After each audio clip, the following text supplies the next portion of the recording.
Coucou à tous, bienvenue, c'est Algérienne dans la cuisine turque. Aujourd'hui j'ai avec une nouvelle recette de baklava. En fait ça reste dans le même principe que je fais d'habitude, sauf que je vais rajouter des ingrédients à ma pâte de phyllo. Donc pour cela il vous faut le verre fait de 220 ml. Donc j'ai 3 verres d'eau, en fait j'ai mesuré pour que ça fasse 220 ml, d'accord? Ils sont un peu plus grands, ils font 250. Donc vous prenez un verre de 220 ml, vous les remplissez d'eau normale et 3 verres de sucre. Comme vous pouvez le voir, les verres ils sont identiques. Et bien sûr, une cuillère à soupe de jus de citron. Donc je vais mettre tout ça dans ma casserole et je vais laisser sur le feu. Donc là, je vais mélanger. Une fois avoir mis dans ma casserole, je mélange et je mets le tout sur feu et je laisse bouillir pendant une bonne vingtaine de minutes, d'accord? On peut y aller jusqu'à 30 pour avoir notre sirop. Et je viendrai vous montrer la texture. Je viendrai vous montrer la texture une fois que ça sera fait. Donc vous mettez les verres, une cuillère à soupe de jus de citron. Comme par hasard, il y a tous les pépins. Je vais les enlever. Et voilà, donc j'ai mis la cuillère à soupe de citron. Je mélange, je mets sur le feu et je vais laisser à peu près 20 bonnes minutes. D'accord? Pour avoir le sirop, en fait, vous allez le voir, dès que vous allez faire ça, ça va pas être comme de l'eau là, vous voyez? Vous allez voir que ça descend tout doucement. Et l'aspect des sirops, en général du glucose, on arrive à le savoir tout de suite. Ok? Donc je laisse sur feu pendant une bonne vingtaine de minutes. En attendant, si vous avez, comme moi, alors des amandes à faire griller, donc vous les faites griller en attendant. Voilà, ça sera ça de fait et vous les mixez. Mixer mes amandes, mon sirop est là, il est parfait. Donc là, deux choses de fait. Donc là, on va prendre du tahin. Donc c'est de la pâte de sésame, voilà, que vous trouvez un peu partout dans les épiceries. Et je vais prendre du beurre de cacahuète. Et je vais mélanger donc 5 cuillères à soupe de beurre de cacahuète avec les 300 grammes donc de pâte de sésame, pardon. Je les mélange bien et je les mets de côté parce que j'en aurai besoin. Donc je verse tout et je vais mélanger. Il faut bien mélanger parce que la pâte de sésame elle est liquide et la pâte de le beurre de cacahuète il est assez épais, donc vous pouvez n'hésitez pas à mettre les mains, hein. Voilà, d'accord. Et il faut bien mélanger, il faut que ça soit vraiment comme ça, qu'on ne voit pas la différence entre la pâte de sésame et le beurre de cacahuète. Et let's go, on va commencer. Donc j'ai pris ma pâte à Yufka, j'ai pris celle-ci.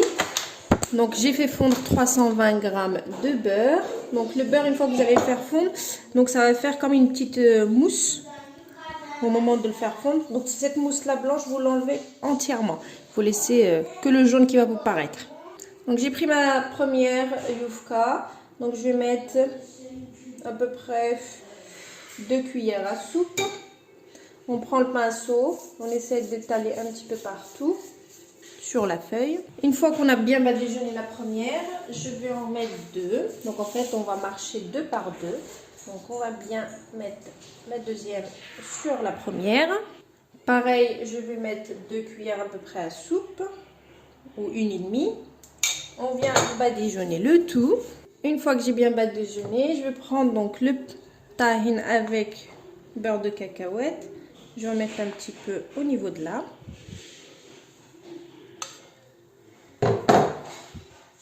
Donc vous mettez à l'œil, hein. Une bonne cuillère à soupe à peu près. Faut faire attention qu'il n'y en ait pas trop. Sur le beurre de cacahuète et ça, je vais... Beurre de cacahuète et le tahin. Je vais dire tahin, c'est mieux, au lieu de dire la pâte de sésame. C'est trop long. Je saupoudre comme ça. Là, j'ai pris des cacahuètes mélangées avec des amandes. Et ensuite, on vient enrouler. Voilà, tout simplement. Et cette étape-là, il faut bien enrouler en serrant. Cette étape-là, je vais la faire pour toutes les autres, ok?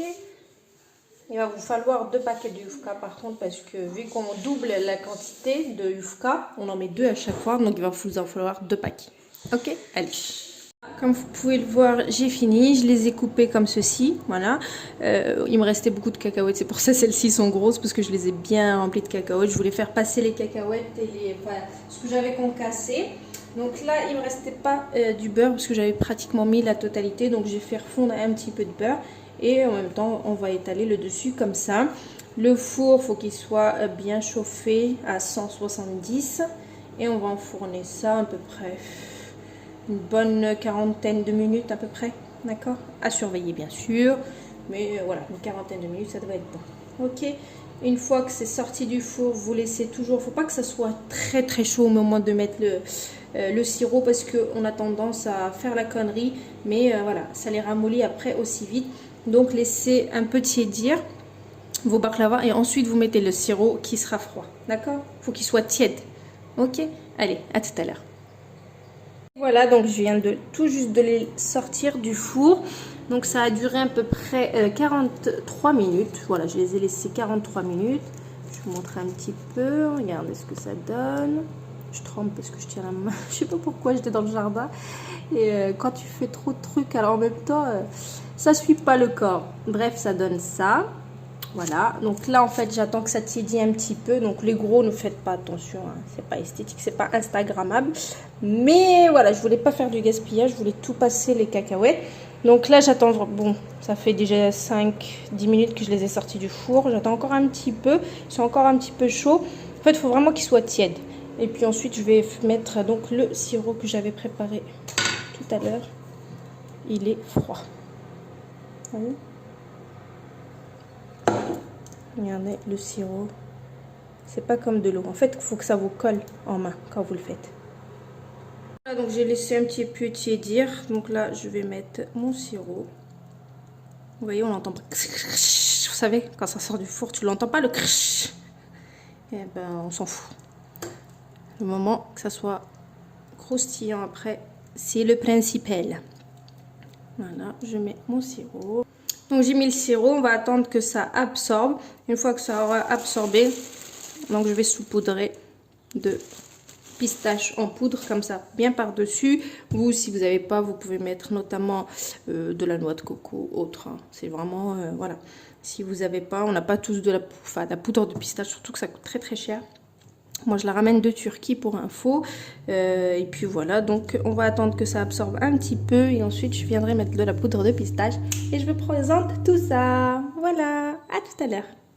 Vous pouvez le voir, ça a absorbé un peu.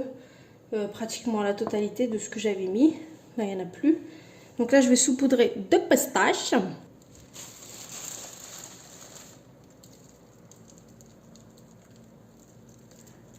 Voilà, je vais mettre tout au long comme ça.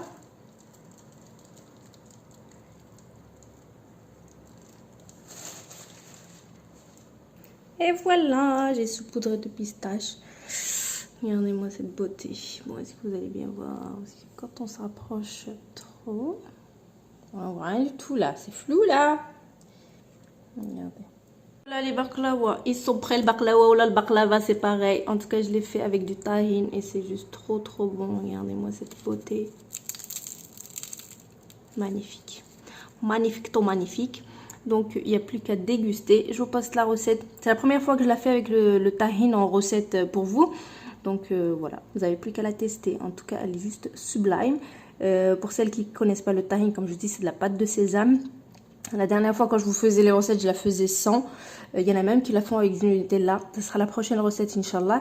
En tout cas, il y en a même qui font du baklava froid maintenant. Au lieu de mettre du sirop, ils mettent du lait. Donc c'est une catastrophe. Il y a trop de recettes. Je trouverai juste le temps de vous les poster. Mais en tout cas, cette recette-là, elle est juste sublime. Donc je vous dis une très très bonne réalisation.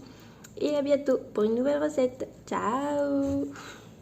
Allez, on va se faire un plaisir ce soir. Bon, je vais partager avec la madre et le padre.